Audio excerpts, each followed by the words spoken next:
তৃতীয় শ্রেণীর গণিত বইয়ের আজকের ভিডিওতে আমরা 56 পৃষ্ঠা নিয়ে আলোচনা করব। তো এখানে 56 পৃষ্ঠা দেখো, প্রথমে যে ম্যাথটা দেওয়া আছে 1 নম্বরে খেয়াল করো যে একটি শ্রেণীতে 30টি বেঞ্চ আছে।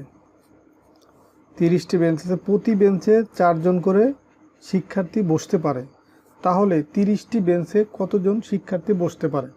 তো দেখো এখানে বেঞ্চের সংখ্যা হচ্ছে 30টি এবং প্রত্যেকটা বেঞ্চে যেহেতু 4 জন করে শিক্ষার্থী বসতে পারে, তাহলে 30টি বেঞ্চে মোট শিক্ষার্থী কতজন বসতে পারবে সেটা আমরা গাণিতিক বাক্যের সাহায্যে করতে পারি, এই 30কে 4 দিয়ে গুণ করে। তো দেখো এই যে 4 গুণ 30, এখন গুণ করলে যে মানটা পাবো সেটা হবে এই 30টি বেঞ্চে মোট কতজন শিক্ষার্থী বসতে পারবে সেই সংখ্যা। এখন এটা আমরা কিন্তু লিখেও আবার করতে পারি। যদি লিখে করি তাহলে দেখা যায় প্রতিটি, এই শব্দের অর্থ হচ্ছে এক, মানে প্রতিটি মান হচ্ছে এক, তার মানে একটি বেঞ্চে শিক্ষার্থী বসতে পারে। আমরা এখানে লিখব যে একটি বেঞ্চে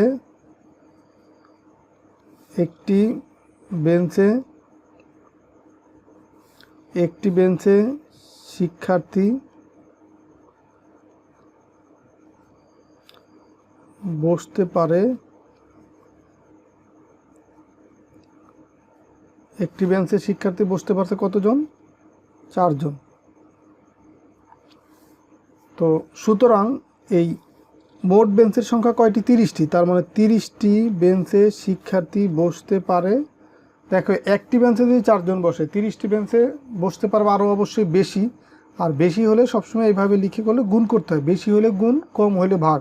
তো যেহেতু বেশি, 4 গুণ হবে কত? 30, এত জন। তাহলে এই গুণ করে যে মানটা পাবো সেটাই হবে উত্তর। তো এইখানেও কিন্তু দেখো গাণিতিক বাক্যের সাহায্য সেই একই বিষয়, যে 4 গুণ 30। তো এটা যদি আমরা গুণ করতে চাই, দেখো এই শূন্যটাকে বাদ দিয়েও গুণ করতে পারি, আবার শূন্য সহ যদি চাইলে গুণ করতে পারি। শূন্য সহ যদি গুণ করি, দেখো 4 গুণ 0, তো শূন্যকে যে কোনো অঙ্ক দিয়ে গুণ করলে 0 হবে। তো 4 দিয়ে 0কে গুণ করলে পাবো কি? 0। এরপরে দেখো 4 দিয়ে 3কে গুণ করলে 3 4 12, তার মানে 120, এটা হচ্ছে উত্তর। তো এটা যদি আমি এই শূন্যকে গুণ না করে শূন্যকে বাদ দিই, বাদ দিলে থাকে কত? 3। তো 3কে যদি 4 দিয়ে গুণ করি, 3 4 12, আর বাদ দেওয়ার শূন্যটা শেষে বসাই দিলে একই 120 আসতেছে। তো এটাই হচ্ছে তোমার এই 30টি বেঞ্চে বসতে পারে মোট শিক্ষার্থীর সংখ্যা। এরপরে দেখো এই গুণ্য ও গুণক স্থান বিনিময় করলেও গুণফল একই থাকে। এটা তোমাদের ছোট প্রশ্ন হিসেবে আসতে পারে বা বহু নির্বাচনী প্রশ্ন হিসেবে আসতে পারে, যে গুণ্য ও গুণক স্থান বিনিময় করলেও গুণফল একই থাকে, মানে গুণফলের কোনো পরিবর্তন হয় না। যেমন আমরা দেখো এই যে এইখানে যে লেখা আছে 4 গুণ 30 অথবা 30 গুণ 4, দুইটার উত্তরই কিন্তু 120। তার মানে এই গুণ্য আর গুণক স্থান বিনিময় যদি করে, মানে এই গুণ্য যদি গুণকে যায় বা গুণক যদি গুণ্যে আসে, তাহলেও কিন্তু গুণফলের কোনো মানে পরিবর্তন হয় না, সেটা এখানে বলছে। তো এরপরে দেখো নিচের দিকে 4 গুণ 30-এর গুণফল হলো 4 গুণ 3-এর গুণফলের 10 গুণ, মানে শূন্য যদি বাদ দেই তাহলে এই 4 আর 3 গুণ করলে যা পাবো তার 10 গুণ। এই যে এখানে দেখো লেখা আছে যে 4 গুণ 3 সমান হচ্ছে কত? 12। এখন আমরা এই 3কে, যেহেতু এখানে আছে কত? 30 আছে না এখানে, এই যে এখানে আছে 30, তো এই কারণে এই 4 ঠিক থাকলো। এই 3কে যদি আমরা 10 দিয়ে গুণ করি, এই যে 10 গুণ 3-এর 10 গুণ কত হয়? 3 10-কে 30, তার মানে 4 গুণ 30। আবার দেখো 120, এই 12 যেটা আছে, 12কে যদি 10 দিয়ে গুণ করি, এই তাহলে কত হয়? 120, মানে শূন্যটা জাস্ট এই শেষে বসে। তো 4 গুণ 30 হলে এইটাকে গুণ করলে তাহলে কত পাবো আমরা? 120 পাবো। তো একইভাবে দেখো এখানে আরেকটা অঙ্ক আছে, যে ডান পাশের চিত্রে দেখানো হলো 20 গুণ 40। তো দেখো এখান থেকে যদি আমরা এই শূন্যটা বাদ দিই, এখান থেকে এই শূন্যটা বাদ দিই, থাকে কি? 2 গুণ 4। তো এখানে লিখছে যে 2 গুণ 4, তাহলে 2 গুণ 4 করলে 4 দুগুণে কত হয়? 8, 4 দুগুণে 8। এখন এই দেখো এইখানে কিন্তু 2, আমরা যে 2 গুণ 4 করলাম, এখানে 2 না, আছে 20। আবার এখানে 4 দিয়ে গুণ করলাম, 4 হবে না, এখানে হবে 40। তো এই কারণে আমরা প্রথমে 2কে 10 দিয়ে যদি গুণ করি, তাহলে 10 দুগুণে কত হয়? 20। তাহলে এইখানে এই গুণফলের মানটাকে 10 দিয়ে গুণ করতে হবে। তো 8কে যদি 10 দিয়ে গুণ করি, 8 10-কে কত হয়? 80। আবার দেখো তাহলে এই বাম পাশের 20-এর সাথে মিলে গেল। এখন এই ডান পাশে আছে 4, এটাকেও তাহলে 10 গুণ করবে 4কে। তো 4কে যদি 10 দিয়ে গুণ করি, 4 10 হয় কত? 40। তার মানে এখানে 20 গুণ এখানেও 40 পেয়ে গেলাম। তার মানে এখন এই গুণফলের যে মানটা আছে এটাকেও তাহলে 10 গুণ করতে হবে। এই সমানের বাম পাশে যদি তোমার গুণ্য বা গুণক যে কোনোটাকে যদি 10 দিয়ে গুণ করি, এই ডান পাশের গুণফলকেও 10 দিয়ে গুণ করতে হবে। তো আর 80কে যদি আমরা 10 দিয়ে গুণ করি, তাহলে দেখো এই শূন্যটা যদি আমরা বাদ দিই তাহলে থাকে কত? 1 দিয়ে 80কে গুণ করলে 80, আর বাদ দেওয়া শূন্যটা এখানে বসাই দিলে কত হলো? 800। তার মানে এই 20 গুণ 40 এটা গুণ করলে আমরা এই ফাইনালি এখানে পাবো কত? 800। তো এটাই হচ্ছে তোমার এই যে 20 গুণ 40 এর হিসাব আর কি এটা। এরপরে দেখো তোমার নিচের দিকে দেখো আরও কিছু ম্যাথ আছে, যেমন 1 নম্বরে এখানে যে গুণ করা, এখানে 8টা ম্যাথ আছে।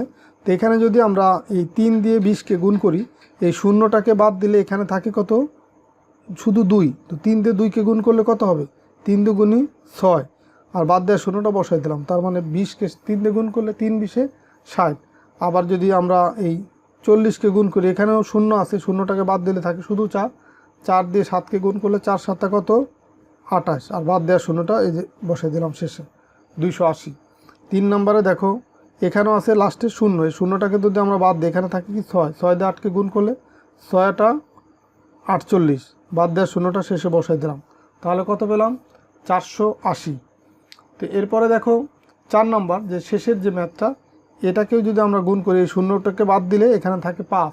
তো 5 আর 4 যদি আমরা গুণ করি, গুণের নামটা যদি পড়ি, 4 5-এ কত হয়? 20। তো এখানে লিখলাম 20, আর এই যে শূন্যটা বাদ দিয়েছিলাম সেই শূন্যটা এখানে বসাই দিলে কত হবে? 200। তো এই 4কে 50 দিয়ে গুণ করলে 200 পাবো তাহলে। এরপরে দেখো 5 নম্বর এখানে যেহেতু জায়গা কম নিচে লিখি। তো এইখানে দেখো এখানেও দুইটা সংখ্যায় 2টা অঙ্ক, এখানেও 2টা অঙ্ক, কিন্তু এখানে একটা শূন্য আছে। তো যদি এরকম 2 অঙ্কের বা 3 অঙ্কের কোনো সংখ্যার যদি শেষের দিকে শূন্য বাদে একটা অঙ্ক থাকে, এখানে দেখো শূন্য বাদে একটা সার্থক অঙ্ক, এই যে 1 থেকে 9 পর্যন্ত 1 2 3 4 5 6 7 8 9 এগুলো হচ্ছে সার্থক অঙ্ক। তাহলে শূন্য বাদে এই যে সার্থক অঙ্ক, এটা দিয়ে তাহলে আমরা এটাকে গুণ করব। এই শূন্যটা বাদ দিয়ে এই 3 দিয়ে যদি 2কে গুণ করি, 3 দুগুণই কত হবে? 6। 3 দিয়ে 1কে গুণ করলে 3 অক্ষে 3, আর বাদ দেওয়া শূন্যটা শেষে বসাই দেবো। তার মানে 360, এটাই হচ্ছে উত্তর। আবার এইখানে দেখো এই 6 নম্বর শূন্য যদি বাদ দিই, এখানে থাকে 2। তো 2 আর 5 গুণ করলে 5 দুগুণই 10-এর শূন্য, হাতে আছে আমার 1। দেখো এই যে 10 যদি লিখি আমরা, তো 10-এর শূন্য এখানে বসাই দিলাম, 5 দুগুণই 10-এর শূন্য, আর এই বাম পাশের যে 1 এটা হাতে থাকবে, আর এটা যোগ হবে এই 2 আর এই 5-এর আগের অঙ্কের সাথে গুণ করার পরে তার সাথে যোগ হবে। 2 আর 2 গুণ করলে 4, 4 আর এই হাতের 1 যোগ করলে হবে কত? 5।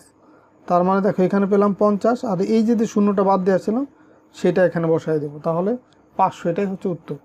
এরপরে দেখো 7 নম্বর, এখানেও একটা শূন্য আছে, এখানেও একটা শূন্য আছে। তো দুই পাশ থেকে 2টা শূন্য যদি বাদ দিই, তো দুই পাশের 2টা শূন্য বাদ দিয়ে এখানে থাকবে 5, এখানে 3। 3 আর 5 গুণ করলে 3 5 15। তো 3 5 কত? 15 পেলাম। এখন এই যে এখান থেকে একটা শূন্য, এখান থেকে একটা শূন্য বাদ দিয়েছি, সেই 2টা শূন্য এই যে বসাই দিলাম, তাহলে 1500, এটাই হচ্ছে উত্তর। শেষের যে ম্যাথটা, এখানেও দেখো এখানে একটা শূন্য আছে, এখানে একটা শূন্য আছে। তো এখন এই 2টা শূন্য বাদ দিলে এখানে থাকে 7, এখানে থাকে 6। 6 আর 7 গুণ করলে 6 7 42। তো বসাইলাম 42। এখন এইখানকার বাদ দেওয়া শূন্যটা দিলাম এখানে, এখানকার বাদ দেওয়া শূন্যটা এখানে দিলাম। শূন্য যেহেতু শেষের দিকে ছিল, এই কারণে এইগুলা কিন্তু আমরা গুণ করার পরে যে মানটা পাবো, যে গুণফল পাবো, তার শেষে বসাইতে হবে। আমরা কিন্তু সেই কাজটাই করলাম। তো এই ছিল তোমাদের এই 56 পৃষ্ঠার আলোচনা। 56 পৃষ্ঠার যতগুলো ম্যাথ ছিল সবগুলোই তোমাদেরকে সমাধান করে দিলাম। তো ঠিক আছে, সবাই ভালো থাকো, সুস্থ থাকো, আর পরের ভিডিওতে আমরা 57 পৃষ্ঠা নিয়ে আলোচনা করব। আল্লাহ হাফেজ।